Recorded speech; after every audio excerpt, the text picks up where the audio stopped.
आपको सीधा लिए चलते हैं देहरादून, जहां पर इंडिया डेली का इंडिया मंच सजा हुआ है और लगातार दिग्गज नेताओं के साथ हमारे सहयोगी चर्चा हमारे राज्य में बिजली दूसरे राज्यों के मुकाबले बहुत सस्ती है।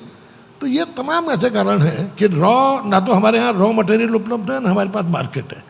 इसके बावजूद देश दुनिया के तमाम इन्वेस्टर्स ने उत्तराखंड में इन्वेस्ट करके ये उत्तराखंड की जो सरकार की नीतियां हैं, जो सिंगल विंडो सिस्टम है, जो यहाँ के लोगों का व्यवहार है, उन सब चीज़ को वही सब कारण है कि यहाँ पर ज़्यादा इन्वेस्टमेंट हुआ।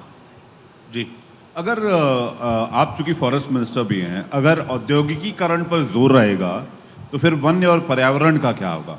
या फिर दोनों में ब्रिज बनाने की बात हो, एक सामंजस्य बनाने की बात हो, तो वो कैसे पॉसिबल है? क्योंकि या तो औद्योगिकीकरण हो जाए जिससे कि रोजगार और बाकी चीज़ें आए, यहाँ के लोगों को काम मिले, या फिर जंगल बचा लें। देखिए, आखिर आप जंगल किसके लिए बचा रहे हैं? मानवता के लिए, मनुष्यों के लिए। अगर उसको आप डेवलपमेंट नहीं देंगे तो केवल जंगल बचा के उसका पेट नहीं भरने वाला। आज इकोनॉमी और इकोलॉजी दोनों के बीच में एक बैलेंस बनाकर आगे बढ़ने की आवश्यकता है, ताकि इकोनॉमी भी हमारी मजबूत हो और इकोलॉजी भी मेंटेन रहे। क्योंकि हमारे राज्य का 72% हिस्से के आसपास का हिस्सा फॉरेस्ट कवर्ड है और 28% में ही हमको जनता को भी बचाना है, जनता की अपेक्षाओं को पूरा भी करना है, औद्योगिक निवेश भी करना है और भविष्य में जो एक्सपेंशन, जो क्योंकि डेवलपिंग स्टेट है, नया राज्य है, इन सब के लिए भी ज़मीन की आवश्यकता है। तो हमको एक बैलेंस बनाना है इकोनॉमी और इकोलॉजी में, और मुझे खुशी है कि हम लोग इसको बैलेंस को बना के आगे बढ़ रहे हैं। जी, एक उनियाल जी, आपके दो काम हैं। एक तो पेड़ कटने से बचाना है, जंगल कटने से बचाना है, और जंगल लगाना भी है। तो इसको लेकर क्या पॉलिसी है इन दोनों चीज़ों? देखिए, मैं जब फॉरेस्ट मिनिस्टर बना तो मालूम हुआ वन विभाग में जो सक्सेस रेट है प्लांट्स का वो 30% है। यानी अगर आपने 100 पेड़ लगाए तो 70 पेड़ मर जाते हैं, सर्वाइव नहीं कर पाते। 30% का सर्वाइवल रेट है। तो कई बार लोग कहते थे जो फॉरेस्ट फायर होता है ये वन विभाग के लोग लगाते हैं, क्योंकि प्लांटेशन करते नहीं हैं और उस गलती को छुपाने के लिए जंगलों में आग लगा देते हैं, ताकि प्लांट्स जो है, अगर कभी इंक्वायरी हो तो ये लगे कि साहब प्लांट्स लगे थे लेकिन जंगल में जल गए। लेकिन मैंने इस चीज़ को देखा कि कुछ चीज़ें, कुछ परसेप्शन गलत इस्टेब्लिश हुए हैं, और दूसरा कुछ जगह पर जंगलात विभाग की लापरवाही भी है। तो मैंने सबसे पहला जो अपना हमारा प्लांटेशन पॉलिसी है, प्लांटेशन पॉलिसी में एक बहुत बड़ा रिफॉर्म किया, और अब कहीं पर भी जो प्लांट्स वन विभाग वाले लगाएंगे पब्लिक डोमेन में उनको ऑनलाइन करके पब्लिक डोमेन में लाना कंपलसरी कर दिया गया है। सपोज मेरे घर के बगल के जंगल में इन्होंने कहा कि हमने 1 लाख पेड़ लगा दिए हैं सहतूत के, तो मेरे घर के, मेरे गाँव के लोगों के पास जब पब्लिक डोमेन में जानकारी होगी कि 1 लाख पेड़ सहतूत का यहाँ पे लगा है, तो वो उसको काउंटर चेक कर सकता है, और ऐसे में आप काफ़ी हद तक इसको रोक सकते हैं, इस पर चेक लगा सकते हैं कि जो फर्जी अगर प्लांटेशन हो रहा था तो उस पर रोक लगेगी। दूसरा, जो हमारे यहाँ हरेला त्यौहार बनता है, हरेला त्यौहार में इस वर्ष भी हमने करीबन 1,64,00,000 प्लांट्स लगाए, और ये 1,64,00,000 प्लांट्स जो लगे, ये ज़्यादातर प्लांट जनता की मदद से लगे। हमने क्योंकि मैंने ये जब से मैं वन मंत्री बना ये कंपलसरी कर दिया कि हरेला में 50% जो पौधे हैं वो फलदार होने चाहिए, क्योंकि आज इस राज्य में जो 2 प्रॉब्लम बहुत बड़ी हैं। एक तो ह्यूमन वाइल्ड लाइफ कॉन्फ्लिक्ट, और उस ह्यूमन वाइल्ड लाइफ कॉन्फ्लिक्ट के कारण किसानी में भी नुकसान हो रहा है, खेती के साथ साथ मनुष्य जीवन के, मानव जीवन का भी नुकसान हो रहा है। तो इसको कैसे रोका जाए और फॉरेस्ट फायर कैसे रोकी जाए, इन तीनों चीज़ों का व्यापक असर फॉरेस्ट पे पड़ेगा। मेरे सवाल का एक सीधा सा मतलब ये था कि 30% पेड़ बचे रहते हैं, 70% सूख जाते हैं जो आप फॉरेस्टेशन करते हैं। मेरा कहने का मतलब था आपकी सरकार की क्या पॉलिसी है कि ये 30% को और आगे बढ़ाया दादा, मैंने 50% मैंने आपको यही बताया ना, या तो मैं समझा नहीं पाया। देखिए, जब आपने जितने प्लांट्स लगाए, ये प्लांट्स लगाना का पुष्टि पब्लिक डोमेन में आपको हो जाएगी, तो 100% आपका सर्वाइवल रेट बढ़ेगा। क्योंकि मेरा ये सोचना होता था कि ये सपोज 1 लाख पेड़ लगाना है तो 1 लाख में 85,000 पेड़ लगे, तो अगर सर्वाइवल रेट 30% आ रहा है तो वो अगर एक्चुअल देखेंगे तो 60% होता। जी, तो एक तो जितने प्लांट्स आपको उपलब्ध कराए गए सारे प्लांट्स लगे। जी। पहली चीज। दूसरी चीज, मैंने आपसे कहा ना, हरेला में जो हमने 1,64,00,000 पेड़ बांटे, पर आपने बात पूरी नहीं करनी थी।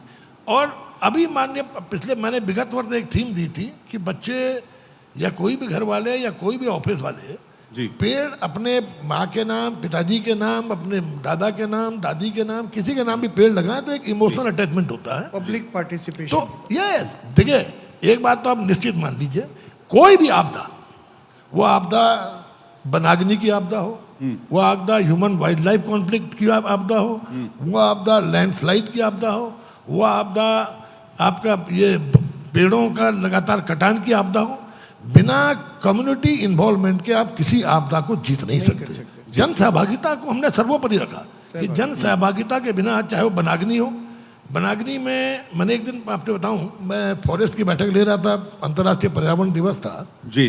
अनिल जोशी साहब भी बैठक में थे। तो मैं उस बैठक में पूछा, मैंने कहा ये बताइए, सबसे पहले मैंने अपने प्रमुख सचिव से पूछा, मैंने कहा सुधांशु जी ये बताइए कि प्रमुख सचिव वाला, चीफ सेक्रेटरी, प्रमुख सचिव, ये मैकेनिज्म पहले बना या वनों का एग्जिस्टेंस पहले का है? तो वो बोले साहब वनों का एग्जिस्टेंस पहले का है। फिर मैं हॉप से पूछा, जो हेड ऑफ फॉरेस्ट है विनोद सिंघल साहब से, मैं कहा विनोद भाई तुम्हारे डिपार्टमेंटल मैकेनिज्म पहला बना या फॉरेस्ट पहले आया? उन्होंने कहा फॉरेस्ट पहले आया। फिर मैं अनिल जोशी जी से पूछा, मैं कहा ये पर्यावरणविद पहले आए या जंगल पहले आया? वो भी बोले जंगल पहले आया। तो मैंने कहा मैं भी बोल रहा हूँ कि हम मुख्यमंत्री और मंत्री भी बाद में आए, जंगल पहले आया। बिल्कुल। तो ये स्पष्ट है कि हम चारों का वनों के एग्जिस्टेंस में कोई योगदान नहीं है। लेकिन कारण क्या है कि हम सब के आने के बाद 1980 में फॉरेस्ट कंजर्वेशन एक्ट लाना पड़ा। इसका मतलब हम सब ने आने के बाद जो रिस्ट्रिक्शन लगाए या हम लोग आए तो कहीं ना कहीं वन डैमेज हुई और वनों को बचाने के लिए हमें एक कानून बनाना पड़ा। और जब वनों को बचाने के लिए कानून बना तो जो आम आदमी की आजीविका वनों पर निर्भर करती थी वो टूट गई और उनका कनेक्शन वनों से खत्म हो गया। वही कारण बना कि जब हमने आम आदमी को वनों से कनेक्ट नहीं रखा तो चाहे वो फॉरेस्ट फायर हो वो बढ़ा, चाहे वो आपका ह्यूमन वाइल्ड लाइफ कॉन्फ्लिक्ट हो वो बढ़ा, चाहे पेड़ों का जो इलिसिट फेलिंग है वो बढ़ी। तो इसलिए हम लोगों ने कोशिश की कि हम एक पीपुल फ्रेंडली पॉलिसी बनाए और मुझे खुशी है कि हमने 2 साल में बड़े रिफॉर्म्स किए। जैसे आपके सपोज आपके जमीन पे पेड़ लगा हुआ है, उस पेड़ को आप, वो पेड़ आपके मकान के लिए खतरनाक हो रहा है या उस पेड़ का आप कॉमर्शियल उपयोग करना चाहते थे तो आपको अगर वो पेड़ कटवाना है तो आपको चक्कर लगाने पड़ते थे वन विभाग के। एक सवाल हमारे एडिटर इन चीफ साहब कुछ पूछना चाहते हैं। नमस्कार सर, आप कह रहे हैं कि आप बैलेंस बना के चलना चाहते हैं इकोलॉजी में और जो आपका डेवलपमेंट है उसमें, लेकिन जो बात सामने आती है वो ये है कि जिस तरह से जोशीमठ जैसे इंसिडेंट हुए हैं उसमें एक्सपर्ट्स का मानना है कि आप बड़े बड़े डैम्स बनाते हैं, आप टूरिज़्म के लिए जो सड़कें बनाते हैं उसके कारण ये जो डिज़ास्टर हैं ये हो रहे हैं। आप एक तरफ तो कहते हैं कि हम दोनों में बैलेंस बना के चलना चाहते हैं, दूसरी तरफ ये हो रहा है।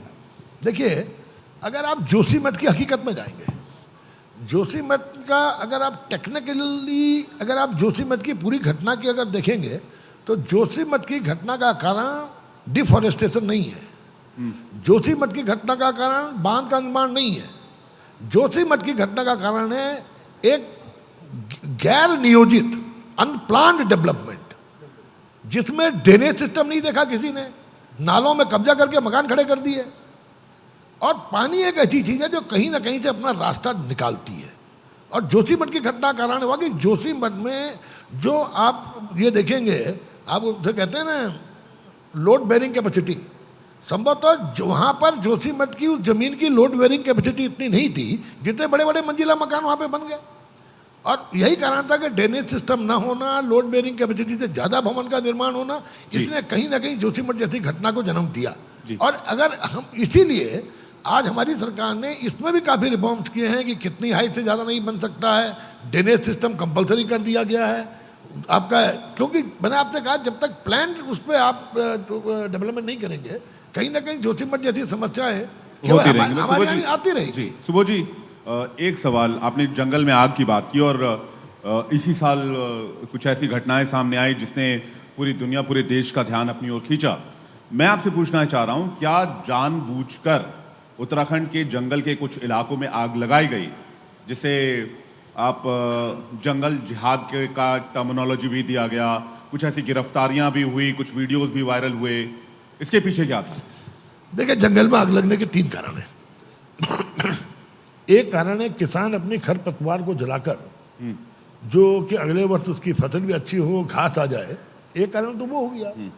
दूसरा कारण है जो शरारती तत्व जंगलों में जाकर कभी पिकनिक मनाने बैठ गए, कुछ बनाने बैठ गए, बीड़ी सिगरेट भी फेंक दी, उसने आग का विकराल रूप ले लिया। तीसरा कारण ये, क्योंकि हमारे यहाँ सड़कों से लगे हुए जंगल हैं, हमारी सारी जो कनेक्टिविटी है वो जंगलों के बीच से है। गाड़ियों में चलते हुए लोगों ने सिगरेट बीड़ी पिए, फेंक दिए। चौथा कारण कहीं ना कहीं ये भी मुझे दिखता है, ऐसा नहीं है, चौथा कारण कहीं ये भी है कि अपने गलतियों को छुपाने के लिए कहीं ना कहीं हो सकता है इन्वॉल्वमेंट हो फॉरेस्ट डिपार्टमेंट का भी। लेकिन मैं आपको आंकड़े अगर दूंगा तो आप सबको बड़ा आश्चर्य होगा। अभी आपने विगत वर्ष की बात की, मुझे इस बात की खुशी है कि पिछले 3 वर्षों में फॉरेस्ट फायर का परसेंटेज हम आधे से कम में लाए हैं उत्तराखंड राज्य में। अगर आप 22-23 में, 21-22 में देखेंगे तो 21-22 के मुकाबले 22-23 में हम 50% पहुंचे हैं फॉरेस्ट फायर पे। और 23-24 में तो कुछ ऊपर वाले की कृपा भी थी। 22-23-24 में ऊपर वाले की कृपा से तो हम ये लगा लीजिए आप, 23-24 में हम लोग, 23-24 तो पिछला ही साल था ना, ये अभी 24-25 चल रहा है, 24-25 चल रहा है। 23-24 में ऊपर वाली की कृपा भी बहुत काफी अच्छी बारिश हुई थी, तो 20% फॉरेस्ट फायर से हमारे फॉरेस्ट का नुकसान हुआ। और इस साल भी हम पिछले सालों के मुकाबले 50% पे हैं। लेकिन देखिए, इस साल 7 जो है जाने चली गई, उस कारण वो आंकड़ा लगा दी। और दूसरा, मेरा आपके चैनल के माध्यम से भी निवेदन है कि कुछ इस तरह की, इस बार फॉरेस्ट फायर को जो दिखाया गया उसमें बहुत बड़ा हाथ मीडिया का भी है, चाहे वो प्रिंट मीडिया हो चाहे इलेक्ट्रॉनिक मीडिया हो। हमसे बहुत ज़्यादा आग, अगर आप आंकड़े देखेंगे तो हिमाचल में लगी, उड़ीसा में लगी, लेकिन उनको ज़्यादा हाईलाइट ना करते हुए उत्तराखंड की आग को बहुत हाईलाइट किया गया। जबकि आंकड़े आज भी हमारे पास हैं कि पिछले वर्षों के मुकाबले हमारे यहाँ आधे से कम आग लगी है। ये इसलिए हुआ कि मैंने आपसे जो कहा कि जन सहभागिता की बात आपने की, हम लोगों ने फॉरेस्ट फायर मैनेजमेंट कमेटी बनाने का निर्णय लिया ग्राम प्रधान की अध्यक्षता जी, कि ताकि गांव के प्रधान को भी लगे कि हमें जिम्मेदारी दी जा रही है। जंगल से जुड़ा हुआ अगला सवाल सर था मेरा। जंगल से जुड़ा हुआ, मैंने फॉरेस्ट जिहाद के बारे में, आग के बारे में आपसे सवाल किया, उसको लेकर आपने जवाब दिया।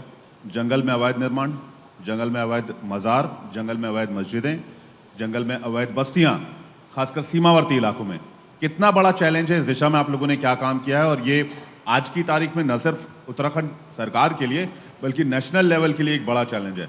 मैं एक आंकड़े देख रहा था, 500 से ज़्यादा अवैध मज़ारों को जंगल में धामी सरकार ने नष्ट किया और 42 से ज़्यादा मंदिरों को तोड़ा जो अवैध तरीके से बने हुए थे, क्योंकि वो अवैध थे, वहाँ धर्म का लेना देना नहीं था। लेकिन ये चैलेंज कितना बड़ा है जो इंटरनली ग्रो कर रहा है? देखिए, चैलेंज तो बहुत बड़ा है। जैसे अभी आपने कहा 500 मज़ारें और 42 के आसपास मंदिर तोड़े गए, लेकिन क्योंकि एक धार्मिक सद्भाव को बना के रखना है और कुछ लोग कहीं ना कहीं इंगित करते हैं कि साहब एक विशेष समुदाय की मज़ारों को तोड़ा गया। हमारा बहुत स्पष्ट निर्णय था कि चाहे मंदिर हो, मस्जिद हो, गुरुद्वारा हो, वन विभाग की ज़मीन पर जो भी अतिक्रमण करेगा उसको बर्दाश्त नहीं किया जाएगा। लेकिन आपको यहाँ पर एक बात और बता दूँ मैं, हमारे यहाँ पर चाहे केदारनाथ आप ले लीजिए, बद्रीनाथ को आप ले लीजिए, हमारे सैकड़ों मंदिर, हो सकता है कुछ मज़ारें भी हो सकता है कुछ गुरुद्वारे भी हो, ये सैकड़ों वर्षों से जिनका निर्माण हुआ है, उनको छेड़ने की तो मैं बहुत स्पष्ट कह रहा हूँ, न मेरी हिम्मत है न मैं छेड़ पाऊंगा। क्योंकि जो सैकड़ों वर्षों से जो निर्माण है कायदे से हमारा, ये देखिए आपके कहीं बिंदु खत्ता से लेके ऋषिकेश ग्राम सभा से लेके तमाम आपको प्रदेश में ऐसी जगह मिलेंगी। ऋषिकेश के अंदर भी काफ़ी जगह हैं। अभी लेटेस्ट आप IDPL को देख लीजिए, IDPL में IDPL फैक्ट्री हुआ करती थी, फॉरेस्ट लैंड ट्रांसफर की गई थी, होते होते अगल बगल की ज़मीन पे कॉलोनियाँ बन गई। तो इनके संबंध में देखिए, लोकतंत्र में ये निर्णय लेना बड़ा टफ काम है। आपने अभी एक बात की, इंडिविजुअल को तो आप जब चाहो हटा दीजिए, मंदिर बना, मस्जिद बना, आज कोई आप व्यक्ति कब्जा करने आ रहा है उसको हटा दीजिए, पर जो कॉलोनीज बस गई हैं, जो बस्तियाँ बस गई हैं, उनको हटाना मैं समझता हूँ इतना आसान नहीं है। लेकिन हमने फिर भी कई, जैसे बिंदु खत्ता है, ऋषिकेश ग्राम सभा का है, कुछ 5-7 ग्राम सभाएँ और हैं जिनको भारत सरकार को प्रस्ताव भेजा है कि इनको जो स्थानांतरित कर दिया जाए ताकि रेगुलाइज हो जाए ये कंपनियां, क्योंकि वो गांव जो हैं वो रेवेन्यू विलेज नहीं बन पा रहे। जब तक वो रेवेन्यू लैंड नहीं होगी तब तक रेवेन्यू विलेज नहीं बन सकता। रेवेन्यू विलेज नहीं बनेगा तो गांव वालों को सुविधाएं नहीं मिल सकती। तो इसलिए यह समस्या तो है, लेकिन इस समस्या में मैं आपको सब बता रहा हूँ कि एक व्यक्तिगत तौर पर मुझे नहीं लगता कि कोई भी सरकार बहुत कड़ाई से इससे निपट पाएगी। जी, एक आपने एक बड़ी अच्छी बात की पब्लिक पार्टिसिपेशन की। कोई भी बड़ी पॉलिसी जब तक पब्लिक उसमें पार्टिसिपेट ना करे सफल नहीं होती। उसे करने के लिए भी पॉलिसीज़ बनाते हैं आप कि वो लोगों को उत्साहित करने के लिए, एनजीओज़ को उत्साहित करने के लिए। वो पॉलिसी क्या है और क्या वो कितनी सफलता मिली है देखिए, आपको? मैं आप पे आया था, एक ट्री प्रोटेक्शन एक्ट है जी, ट्री प्रोटेक्शन एक्ट। मैं उस बात को चला रहा था, तब तक आपने डाइवर्ट कर दिया। ट्री प्रोटेक्शन एक्ट में जब हम उत्तर प्रदेश जैसे राज्य से अलग हुए थे तो हमारे पास 27 स्पीसीज ऐसी थी जिनको अपनी ज़मीन पे किसान को या किसी इंडिविजुअल को काटने के लिए कोई रोक नहीं थी। लेकिन जो जो रेस्ट ऑफ दी 1000 स्पीसीज थी उनमें आपको वन विभाग की अनुमति लेना आवश्यक था।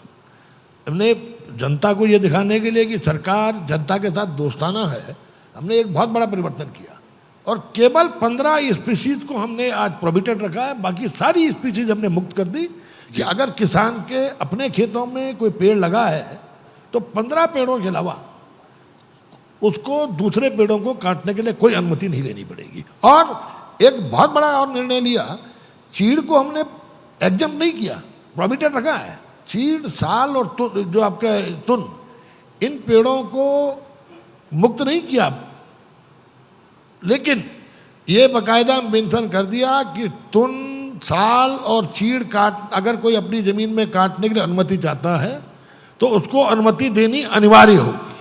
ये इसलिए इसको एग्जम्प्ट नहीं किया क्योंकि हमारे यहाँ तुन, साल और चीड़ के बहुत जंगल हैं। डर ये रहता है कि आदमी अपने पेड़ के नाम पे जंगल से पेड़ काट के ना ला जाए। तो वो अप्लाई करेगा इन पेड़ों के लिए तो फॉरेस्ट डिपार्टमेंट केवल ये इंश्योर होगा कि ये इसकी अपनी ज़मीन पे पेड़ है और तत्काल उसको अनुमति दे देगा। पहला रिफॉर्म। दूसरा रिफॉर्म, हमने फॉरेस्ट फायर को रोकने के लिए ग्राम प्रधान की अध्यक्षता में फॉरेस्ट फायर मैनेजमेंट कमेटी बनाई। तीसरा रिफॉर्म हमने ये किया कि किस तरह गाँव के लोगों की जो पहले, क्योंकि उत्तराखंड में अगर आप देखेंगे हर परिवार की आजीविका, किशोर जी भी बैठे हुए हैं, ये तो जल जंगल और ज़मीन को लेकर लगातार आंदोलन करते रहते थे। तो आज हमारी आजीविका का बहुत बड़ा एक रास्ता जंगल था, लेकिन फॉरेस्ट कंजर्वेशन एक्ट आने के बाद वो रुक गया। तो उसके लिए भी हमने अब ये किया है कि जो वन पंचायतें हैं, हमारे यहाँ 11,230 वन पंचायतें, और ये पूरे देश में अकेला उत्तराखंड में एक कंसेप्ट है वन पंचायत का। जी, वन पंचायत में आज की तारीख में जो लीसा का दोहन हम करते हैं, वो जो पैसा मिलता है ग्राम सभा को, वो पैसा वन पंचायत के स्थानांतरण के लिए लग जाता है। हमने पहली बार एक काम किया कि वन पंचायत की जमीन पर कृषिकरण करना, उसकी अनुमति दे दी है कि अब वन पंचायत की जमीन और उस वन पंचायत के लोग खेती कर सकते हैं, लेकिन खेती केवल 2 चीज़ों की करेंगे, जड़ी बूटी के पेड़ों की और फलदार पेड़ों की। प्लांट्स हम उपलब्ध कराएंगे।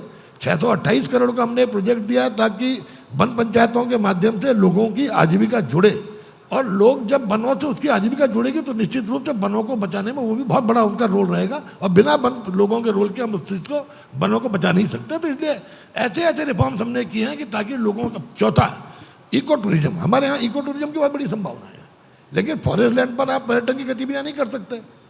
तो हमने ऐसे डेस्टिनेशन बनाने का निर्णय लिया, और आज समझे कि कई काम आगे बढ़ चुका है। जो स्थानीय लोगों की इको डेवलपमेंट कमेटी को ऑपरेट, हम लोग उसको तैयार करेंगे डेस्टिनेशन को। डेस्टिनेशन तैयार करने के बाद वो स्थानीय लोगों की इको डेवलपमेंट कमेटी को सौंप दिया जाएगा, वो उसको ऑपरेट करेंगे, और जितनी कमाई होगी उसका 10% सरकार में जाएगा, बाकी पैसा स्थानीय लोगों में उस डेस्टिनेशन को मेंटेन करने में लगेगा। इससे 2 लाख लोगों को रोजगार देने का हमने इसमें अपना संकल्प किया है। तो कुल मिलाकर के जब जंगल से लोगों की आजीविका जुड़ जाएगी तो आम आदमी जंगल को बचाने का काम करेगा और जंगल सुरक्षित रह पाएंगे। जी, हमारे आउटपुट हेड कुंदन जी आपसे कुछ सवाल पूछना चाह रहे हैं। कुंदन जी। सुबोध जी, मेरा नाम कुंदन श्रीवास्तव है। जी श्रीवास्तव जी। मैं आपसे पूछना चाहता हूँ कि चलिए जंगल ज़मीन की बात तो हम लोग कर रहे हैं, पूरी राजनीति की बात करें तो हरीश रावत से आपकी अदावत वो पुरानी लगती है। जी, हरीश रावत से आपकी अदावत जो है वो पुरानी हो गई है लग रहा है, क्योंकि हरीश रावत ने अभी हाल ही में बयान दिया कि अगर जो मुझे कहते हैं कि संन्यास लेंगे, या तो वो बीजेपी में चले जाते हैं या ऊपर चले गए। ये हरीश रावत का आपके लिए बयान। देखिए, मैंने आपसे कहा, हरीश रावत जी मुझे मिले थे अभी बीच में कार्यक्रम में, और मैंने उन्हें सलाह भी दी थी। मैं कहा देखिए, हमारे पिताजी, मेरे फादर की डेथ 88 ईयर्स में भी 87 साल पूरे करने के बाद गए, और मैं विधायक बनने के बाद ही पिटाई से पिटा हूँ, है ना। एक एज ऐसी आती है जब आदमी अपने पर नहीं रहता, वो क्या बोल रहा है क्या नहीं बोल रहा है, तो उसमें बच्चों का ये धर्म होता है कि वो अपने माँ बाप की अवस्था को देखते हुए, उनकी उम्र को देखते हुए उनकी ऐसी बातों को अवॉइड करें, उनके प्रति सम्मान करें। तो आज हरीश रावत जी उसी स्थिति में पहुंच गए हैं।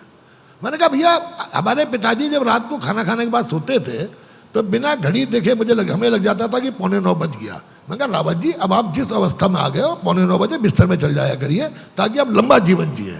बाकी मैंने आपसे एक बात का जवाब दे दिया कि वृद्ध आदमी की बातों पर बहुत ज़्यादा ध्यान नहीं देना चाहिए।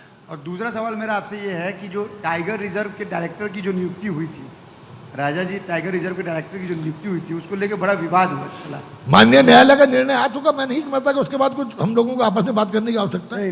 लेकिन सुप्रीम कोर्ट ने फटकार तो लगाई आपकी सरकार। देखिए, मैं अब देखिए माननीय उच्चतम न्यायालय का निर्णय है, इसलिए उस पर कोई टिप्पणी करना उचित नहीं है।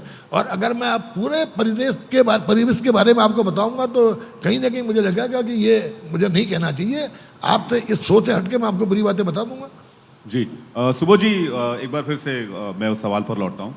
क्या उत्तराखंड में डेमोग्राफिकल चेंज आए हैं? क्या एक समुदाय विशेष की आबादी तेजी से बढ़ी है?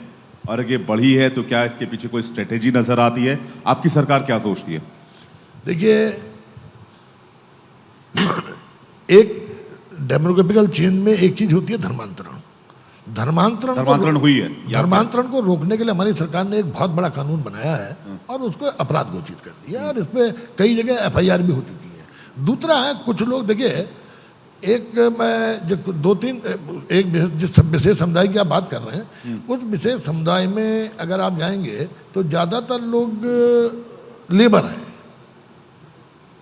और लेबर में हमारे यहाँ क्योंकि आज की तारीख में डेवलपिंग स्टेट है, कंस्ट्रक्शन के काम बहुत ज़्यादा हो रहे हैं, तो कुछ तो मैं समझता हूँ कंस्ट्रक्शन में लेबर के रूप में यहाँ पे आ रहे हैं और कुछ लोग उसका कहीं ना कहीं दूसरे शब्दों में कह रहे हैं।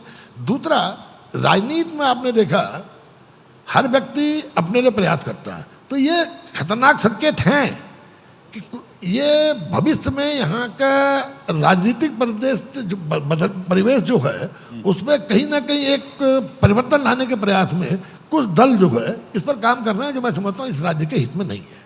क्योंकि इस राज्य में अगर आप देखेंगे, हमारा टिहरी जिले में किशोर जी टिहरी से विधायक भी हैं, अगर आप देखेंगे तो आज भी कई मुस्लिम्स के गाँव हैं और बरसों से, और उनको हम लोग गढ़वाली मुसलमान बोलते हैं जी। लेकिन अब राजनीतिकरण ने कहीं ना कहीं यह कर दिया कि मैंने आपसे जो कहा कि एक दल विशेष वो कोशिश कर रहा है कि जो डेमोग्राफिकल चेंजेस की बात आपने की उसका वो वाहक बने। वो वाहक बनने के बाद सब समझता है कि शायद उसको राजनीतिक फायदा जो लोग, जी सुबोध जी, जो लोग सालों से रह रहे हैं वो तो रह रहे हैं, उनके पास तो सारे दस्तावेज हैं। जो लोग लाए जा रहे हैं या जो लोग बाद में आए हैं, उनको लेकर भी आपकी सरकार ने एक ड्राइव चलाया था हाल में, उनके पहचान को लेकर और बाकी चीज़ों को लेकर। तो मैं यही आपसे जानना चाह रहा हूं कि मौजूदा सरकार के पास क्या आंकड़े हैं, कितने लोग बाहर के हैं, कितने लोग पहले से हैं? देखिए, जो आपने कहा इसमें अभी सेम मैं एक किस्सा आपको अगर करूं, अभी हम लोगों ने विधानसभा में चर्चा हुई थी जी आपका OBC पे, और माननीय न्यायालय के आदेश पर OBC का यहाँ पर एक सर्वे हुआ। और उस सर्वे में जो एक बहुत बड़ी कमी रह गई, क्योंकि जो स्टेट सर्विसेज हैं या स्टेट में रिजर्वेशन का आधार है वो राज्य में उस जात की जनसंख्या पर आधारित है। और जो रैंडम सर्वे हुआ एक आयोग ने जो किया, उसने इस राज्य में देश के किसी भी कोने के जो OBC रह रहे हैं सबको काउंट कर लिया। तो विधानसभा में इस पर चिंता प्रकट की गई और विधानसभा की एक सेलेक्ट कमेटी बना करके इस प्रकरण को उनके हवाले किया गया कि वो जो दूसरे, क्योंकि राज्य में, हमारे राज्य में अगर आरक्षण है तो केवल इस राज्य का मूल निवासी OBC उस आरक्षण का पात्र है। अनुसूचित जाति के आरक्षण में इस राज्य का अनुसूचित जाति का ही निवासी उसका पात्र है। इसी तरह जो आपने कहा ये रैंडम सर्वे में भी, क्योंकि हमारे यहाँ जो डेमोग्राफिकल चेंज की आपने बात की, तो एक विशेष समुदाय में ज़्यादातर लोग पिछड़े वर्ग से ही आते हैं और उनको भी इसमें जिससे काउंट किया गया, तो इसका एक हम व्यापक इस पर सर्वे कर रहे हैं। और सर्वे करने के बाद निश्चित रूप से क्योंकि ये राज्य देवभूमि के नाम से जाना जाता है जी, और इस राज्य की एक विशेषता रही है कि इस राज्य में कलियर भी है, इस राज्य में हेमकुंड साहिब भी है, इस राज्य में बद्रीनाथ, केदारनाथ और गंगोत्री और यमुनोत्री भी है। तो इस राज्य की जो ये कम्युनल हार्मोनी है, इस कम्युनल हार्मोनी को राजनीतिक कारणों से कोई डिस्टर्ब ना कर सके, इसके लिए सरकार पूरा प्रयास कर रही है। जी। अभी थोड़ी देर पहले पर्यावरण की बात हो रही थी और हम चर्चा कर रहे थे, किशोर जी हमारे गेस्ट थे, किशोर जी से हमने पूछा था, उन्होंने कहा कि मैं इसकी बगैर ये सोचे कि मैं किस पार्टी का हूँ, मैं पर्यावरण के लिए सबसे आगे रहूँगा। और किशोर जी जब धरने प्रदर्शन पर बैठते हैं तो आप उनको क्या कहते हैं आपकी सरकार? अब देखिए, क्योंकि ये और किशोर जी तो ऐसा खुद मंच है कि इस आपकी मंच सरकार को घेरने लग जाते होंगे मैंने कभी-कभी। इस ऐसा मंच है कि इससे मैं कुछ बोलना उचित नहीं समझता, क्योंकि बाकी मैंने आपसे कहा था किशोर भाई किशोर हैं, वो जिंदगी भरी किशोर रहेंगे। लेकिन ये बात सही है, ये आपके चैनल के माध्यम से और जितने आपके यहाँ पे दर्शकगण बैठे हैं, आप सबके माध्यम से एक बात तो जरूर कहना चाहूँगा, अगर आप अपने जीवन के सर्किल जो आपका है उस पर अगर नज़र डालेंगे, हम पैदा हुए, पैदा होने के बाद हमारी एक उम्र थी खेलने कूदने की, फिर पढ़ाई करी, पढ़ाई करने के बाद जिम्मेदारियां मिली, शादियां हुई, बच्चे हुए, तो थोड़ा सा पीरियड पत्नी का होता है बच्चे होने से और शादियों तक का। उस समय अगर आप देखेंगे तो आदमी वाइफ के लिए बड़ा केयरिंग होता है, और बच्चे होने के बाद वाइफ सेकेंड हो जाती है, बच्चे नंबर 1 पर जाते हैं, और आप जहां भी जाएंगे अपने बच्चों के लिए सामान खरीदते हैं। आज जिस पीढ़ी के लिए आप सब कुछ कर रहे हैं, उस पीढ़ी का अस्तित्व खतरे में पड़ रहा है। ग्लेशियर्स हर साल 25 मीटर पीछे खिसक रहा है। देहरादून जैसे शहर में जहां लोग कहते थे कि अगर कान के पीछे पसीने की बूंद आ गई तो निश्चित रूप से बारिश होगी, वहां टेम्परेचर 44 डिग्री। मुंबई जो मॉडरेट जहां जिसको माना जाता है क्लाइमेट के लिए, वहां का टेम्परेचर 52 डिग्री। और जो कहा जा रहा है कि अगर हालात यही रहे तो 2081 में 72 डिग्री टेम्परेचर का अनुमान वैज्ञानिकों ने लगाया है। तो 72 डिग्री टेम्परेचर में क्या आप इंसान के जीवित रहने की कल्पना कर सकते हैं? बिल्कुल बिल्कुल नहीं। तो आज दुनिया की जो सबसे बड़ी आवश्यकता है, वाटर लेवल लगातार गिर रहा है, क्लाइमेटिकल चेंजेज हैं, इन सबको रोकने के लिए आज बहुत जरूरी है कि हम वनों को सुरक्षित रखने में अपना योगदान दें। मैं जब तक वन मंत्री नहीं था, मुझे भी फॉरेस्ट का के बारे में इतना नहीं था कि फॉरेस्ट का इतना बड़ा योगदान हम लोगों के जीवन में है जी। लेकिन आज ये इसकी प्रासंगिकता इतनी शायद कभी नहीं थी जो प्रासंगिकता आज फॉरेस्ट की हो गई है। आज पानी का स्रोत जंगल है। आपका जितना आपके पास आपने लगाया, पूरी दुनिया ने पॉलीथीन को बैन कर दिया जी।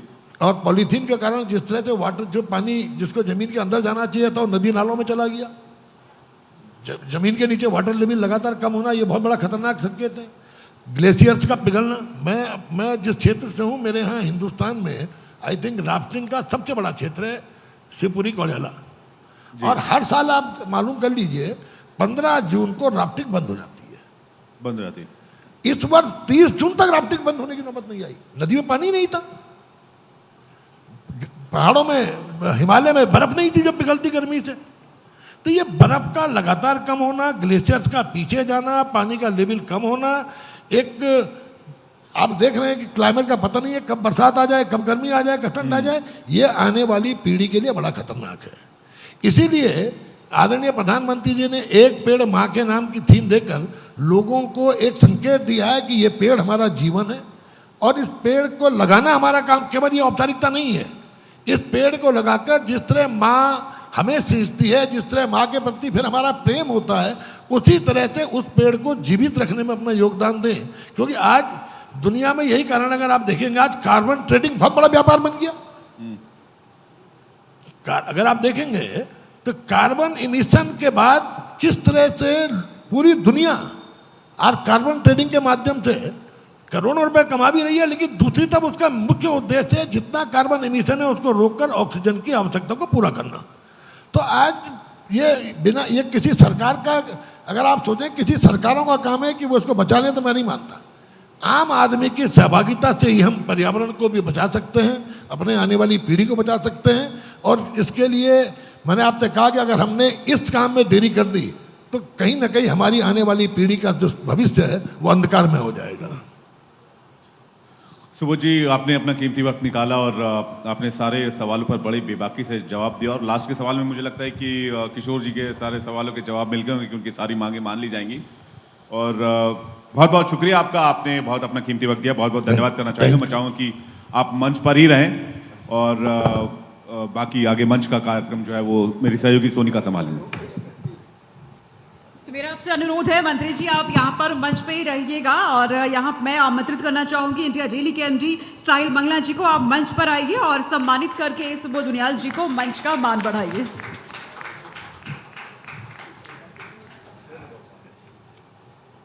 सुबोध उनियाल जी ने सभी सवालों का यहाँ बेबाकी से जवाब दिया है। जब उनकी बात होती है तो फॉरेस्ट मिनिस्टर वो ज़रूर है, लेकिन अक्सर महिलाओं के हक में वो आवाज़ उठाते हुए नजर आए हैं। उनके लिए कई कार्य उनकी तरफ से भी किए गए, हमेशा वो महिला सशक्तिकरण की बात भी करते हैं।